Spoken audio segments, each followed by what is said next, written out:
የአንድ ነገር ማስ ውስጡ ምን ያህል ማተር እንዳለ ወይም ምን ያህል ነገሮች ውስጡ እንዳሉ ይነግረናል። እና ማስ በአማርኛ መጠነ ቁስ ነው መሰለኝ የሚባለው እና ውስጡ ምን ያህል ቁስ እንዳለ ይነግረናል ማለት ነው። እና በኪሎግራም ይለካል። ማስ ያላቸው ነገሮች ማለትም የእጃችን ወይም ኳስ፣ ትንሽ ኳስ፣ ትልቅ ደብተር፣ ማንኛውም ማስ ያለው ነገር በሙሉ ግራቪቲ ይሰማዋል እና ግራቪቲ ያርፍበታል ማለት ነው። እና ያ ማሱ ላይ የሚያርፈው ግራቪቲ ዌይት ይባላል።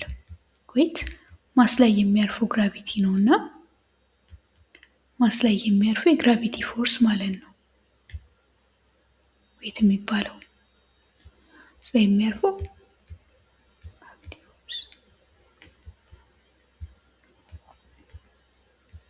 እና ፎርስ ስለሆነ በኒውተን ይለካል።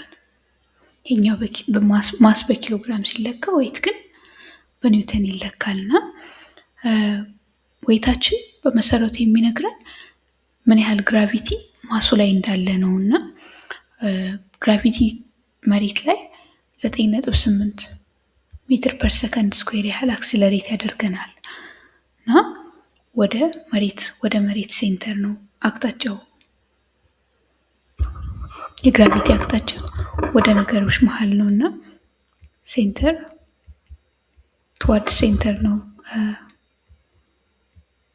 በተለይ ጋር ብጽፉ ጥሩ ሳይሆን አይቀርም።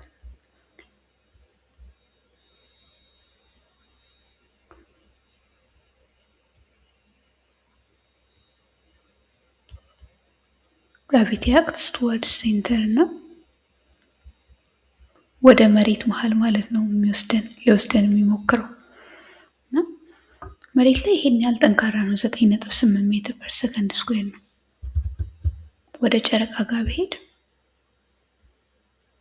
ቁጥሩ ጠፋኝ ብቻ 1.6 ሜትር ፐር ሰከንድ ስኩዌር እንደዚህ አካባቢ ብቻ 1/5 ይሆን ከሞላ ጎደል 1/5 የሆነ አይነት ጥንካሬ እናገኛለን።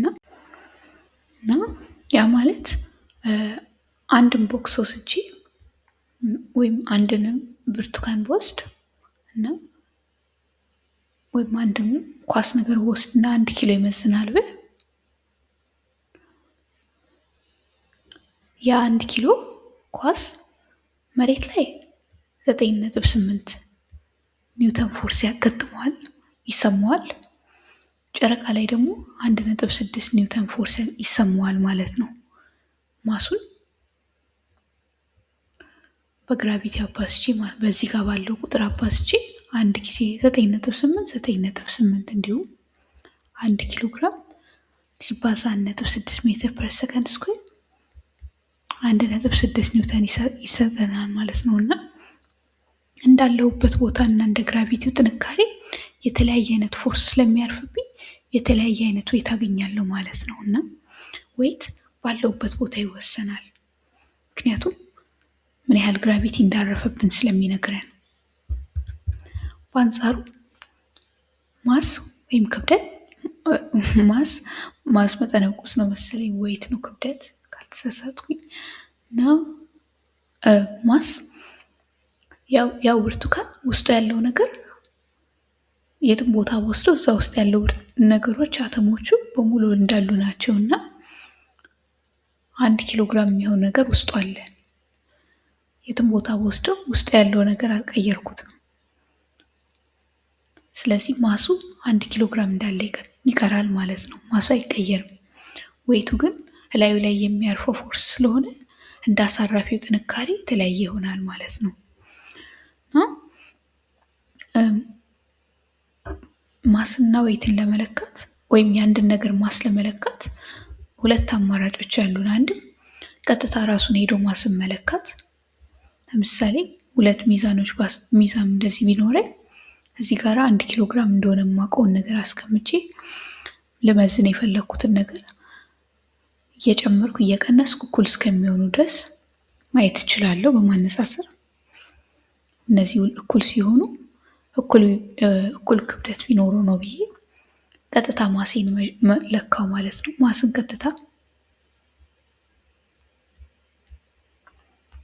የምለካው ማስ ደግሞ በጣም ትንሽ ሲሆን ወይም በላብራቶሪ ሴቲንግ ላይ ደግሞ ላብራቶሪ ውስጥ ምናምን ሲሆን ደግሞ እስከ 0.0040 ግራም እንደዚህ ድረስ የሚለኩ ሚዛኖች አሉት። በተመሳሳይ እነዚህም ቀጥታ ማስን ይለካሉና አናሊቲክ ስኬል መሰለኝ ይባላል። አናሊቲክ ባላንስ ይባላል ይሄኛው ማለት ነው። እና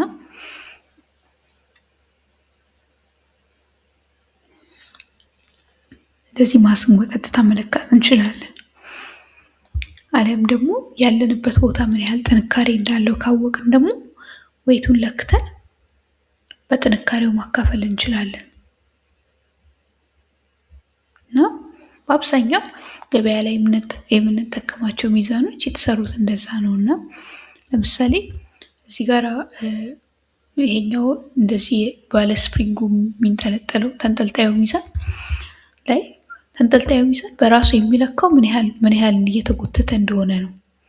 ያም ዌይቱን ነው የሚለካው ማለት ነው። ነገር ግን የሚነግረን እዚህ ጋር የሚያነብልን ቁጥር ኦልሬዲ የተካፈለ ነው እና ዌይቱን ይለካና ራሱ በውስጡ ይሄን ያህል ፎርስ የሚሰማኝ ይሄን ያህል ማስ ሲኖር ነው ብሎ ወይንም የለካውን ዌይት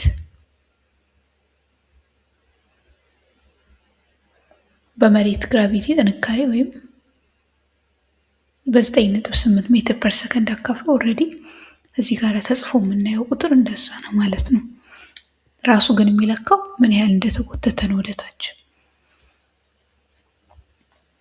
እነዚህም ዲጂታሎቹም እንደዛው በተመሳሳይ ነው የሚሰሩት እና ምን ያህል መሬት እንደሚጎትታቸው ምን ያህል ዌይት እንዳረፈባቸው ወይም ምን ያህል ፎርስ እንደሚጠይቅ ነገሩን ባላንስ ለማድረግ ይለኩና ከዛ በኋላ ወደ ላይ ነገሩን ለመሸከም ምን ያህል እንደጠየቀ ማለት ነው ፎርስን ለክተው ፎርስ የተባለው እንግዲህ ዌይት መሆኑ ነው። እዚህ ጋር ዌይትን ለክተው በ9.8 አካፍሎ ይነግሩናል ማለት ነው። ማስ ስለምንጠብቅኛ በኪሎግራም ከነገሩ በ9.8 አካፍለው ማለት ነው። 9.8 አካፍለው ይነግሩናል ማለት ነው። እና እንደዚህ አድርገን ማሳችንን በሁለት መልኩ መለካት እንችላለን ማለት ነው።